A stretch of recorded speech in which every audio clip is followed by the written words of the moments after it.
আল্লাহ পাক কোরআনে আরো জানান কুল বিফাদিল্লাহি ওয়া বিরহমাতিহি ফাবিযালিকা ফালইফরাহু।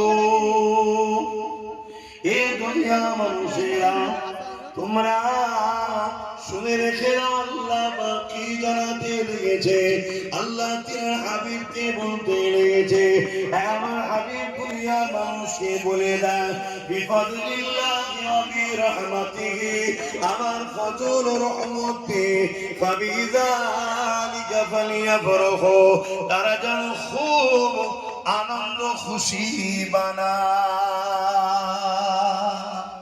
নবীর সাহাবা হযরত আব্বাস রাদিয়াল্লাহু তাআলা, অপর দিকে তিনি নবী পাকের চাচা জানো হন, তিনি নিজের এলাকার মানুষদেরকে একত্রিত করে আল্লাহ নবীর মিলাদের মাহফিল বানাতেছিলেন, নবী পাকের আলোচনার মাহফিল করতেছিলেন।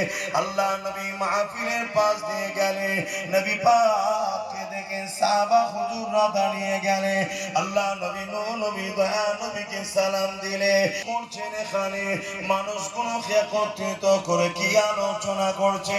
আল্লাহ নবী চাচা জান বলতে লাগলেন, ইয়া রাসূলুল্লাহ হাবিবাল্লাহ, আমরা এখানে আপনার মিলাদের মাহফিল আলোচনা করতে লেগেছে, আপনার মিলাদ কেন্দ্রিক ওকে আলোচনা করতে লেগেছে।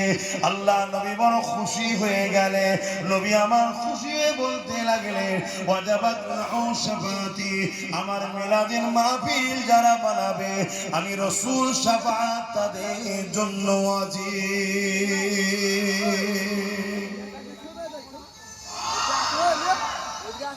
আল্লাহ